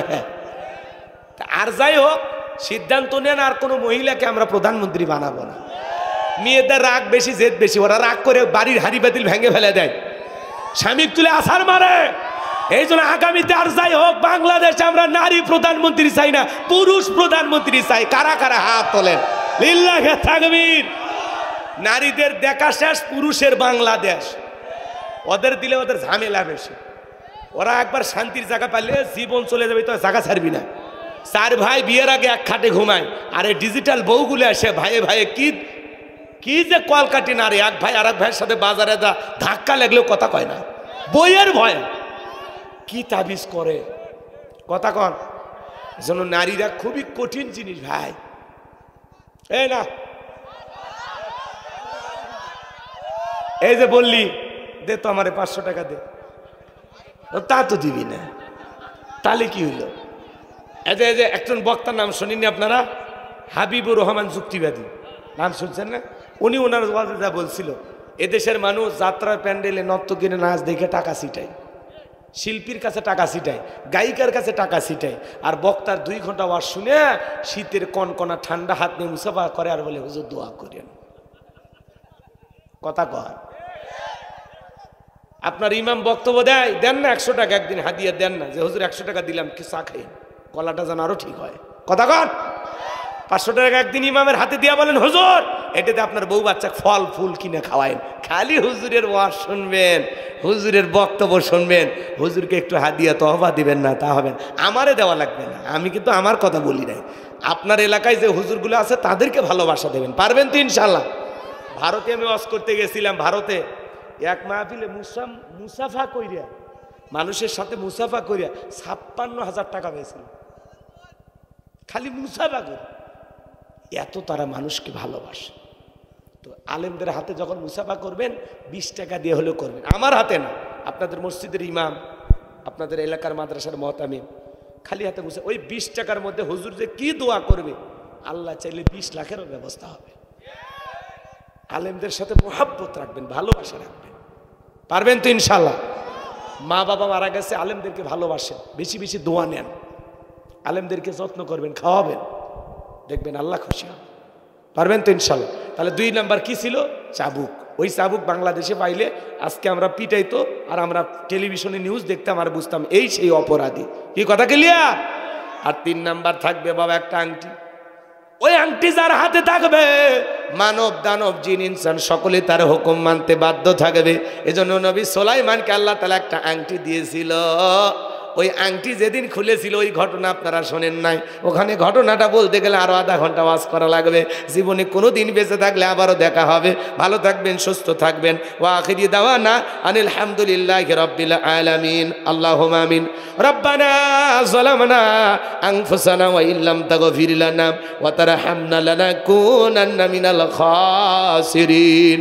ভাইয়ের চরমধ্য বাড়া কেন্দ্রীয় জামি মসজিদের উন্নয়ন কল্পে 14তম বার্ষিক তাফসীরুল কোরআন মাহফিলের শ্রদ্ধাভাজন সভাপতি জনাব আলহাজ গোলবার হোসেনকে কবুল করেন, হযরত মাওলানা সোহেল রানাকে কবুল করেন, জনাব বদিউজ্জামান ফেরদাউসকে কবুল করেন। বিশেষ অতিথি হিসেবে, সম্মানিত অতিথি হিসেবে যাদের নাম আছে কবুল করেন। আলোচনা করেছেন জাতির শ্রেষ্ঠ সন্তান সম্মানিত ওলামা ইকরাম হাফিজ মাওলানা রাজু আহমেদ, হযরত মাওলানা নোমান আহমেদ, আব্দুল লতিফ সিদ্দিকী, হযরত মাওলানা শাহ হেলাল উদ্দিন, হযরত মাওলানা মতলিবুর রহমান সাহিবী সহ তোমার গোলামেরা যত ভাইরা আলোচনা করেছেন, আল্লাহ সকলের কণ্ঠ দিনের জন্য কবুল করে নাও রব্বুল আলামিন। আমরা যারা হাত তুলে ধরেছি, অনেকের মা নাই, বাবা নাই, এতিম বানায় কবরে চলে গেছে। জনম দুঃখিনী মা বাবার কবরে আর সবটুকু পৌঁছায়া দাও। মা বাবার কবর জান্নাতের বাগান বানায় দাও। রব্বির হামহুমা কামা রব্বায়ানি সগীরা ওয়া রব্বির হামহুমা কামা রব্বায়ানি সগীরা। আমাদের আত্মীয় স্বজন পাড়া প্রতিবেশী যারা কবরে চলে গেছে, মাফ করে দেন, কবরগুলো জান্নাতের বাগান বানায় দেন রব্বুল আলামিন। পিতা মাতা যাদের বেঁচে আছে তাদের খেদমত করে, তাদের মুখে হাসি ফোটায়, তাদের দোয়া নিয়ে জান্নাতি মানুষ হওয়ার তৌফিক দিয়া দাও। মায়ের পায়ের নিচে বেহেশ এইটা বুঝে যুবকদের চলার তৌফিক দিয়া দাও। আল্লাহ এলাকাবাসীর উপর খাস রহমত বরকত নাজিল করো। আমাদের জানা অজানা ছোট বড় গোপন প্রকাশের তামাম জিন্দিগির গুনাহগুলো মাফ করে দাও। আল্লাহ আমাদের সকলের গুনাহ মাফ করে দাও, ওই জাহান্নামের আগুন থেকে আমাদের মুক্তি দাও। মিডিয়ার ভাইদেরকে কথাগুলো সঠিকভাবে প্রচার করার তৌফিক দিয়া দাও। আল্লাহ সবাইকে হেদায়েত দান করো রব্বুল আলামিন। পর্দার আড়ালে মা বোনের, হাজী সাহেবের, আলেম ওলামা, তরুণেরা, যুবকেরা হাত তুলেছে আল্লাহ, যারা হাত দোকানে পছন্দ হয় সেদের বদলতে আজকের দোয়াকে কবুল আর মঞ্জুর করে নাও। আজকের এই মাহফিলে মসজিদের জন্য যত মানুষ দান করেছে আল্লাহ, কেউ সিমেন্ট দিয়েছেন, কেউ টাইস দিয়েছেন, কেউ নগদের টাকা পয়সা দিয়েছেন। আল্লাহ যে যতটুকু দান করেছে মালিক আল্লাহ ওযুখানার ব্যবস্থাটা করে দিও আল্লাহ, গাইবি খাজানা দ্বারা ব্যবস্থা করে দাও আল্লাহ। মসজিদ কমিটিকে কবুল করো, মসজিদের মুসল্লি ভাইদের কবুল করো। যে ভাইরা বারবার মোবাইলে যোগাযোগ করে দাওয়াত দিয়ে আমি গুনাহগার কেনেছেন আল্লাহ, তাদের হায়াতে তৈয়বা সিয়াতি কুল্লিয়া দান করো, তাদের ঈমান খালিদ বিন ওলীদের মতো বানায়া দাও, আমির হামজার মতো বানায়া দাও। আগামী বছর আরো বড় পরিসরে তাফসীর মাহফিলকে কবুল করো, তামাম পৃথিবীর মুসলিম উম্মাহকে হেফাজত করো। ফিলিস্তিনের মুসলমান আল্লাহ বিজয় দাও, সিরিয়ার মুসলমানদের বিজয় ধরে রাখার তৌফিক দাও। বাংলাদেশের মসজিদ মাদ্রাসা কবুল করো, হক্কানি উলামা ইকরামদের কবুল করো আল্লাহ। এই জমিনে কোরআন আর ইসলামের আইন চালু হয়েছে, চর্মচোখে একবার দেখার সুযোগ করে দাও আল্লাহ। এই জমিনকে কোরআন ইসলামের জন্য কবুল করে। আমার সাদিক ভাই, হারুন ভাই, আব্দুর রহিম ভাইকে কবুল করো আল্লাহ। আমার আব্দুর রহিম ভাইয়ের জীবনে যত সমস্যা আছে আল্লাহ দূর করে দাও আল্লাহ, পজিটিভ রেজাল্টের ব্যবস্থা করে দাও আল্লাহ। আমার ভাইয়ের দুনিয়া আখিরাতে ইজ্জত সম্মান বাড়ায় দাও আল্লাহ, তার মনের হতাশা টেনশনগুলো দূর করে দাও আল্লাহ। শারীরিক মানসিক সুস্থতা দান করো, তার কলিজার টুকরা সন্তানদেরকে আল্লাহ তুমি দ্বীনের জন্য কবুল করো আল্লাহ। আমার ভাইয়ের মনের সমস্ত হতাশা টেনশনগুলো তুমি দূর করে শান্তির ফায়সালা করে দাও আল্লাহ।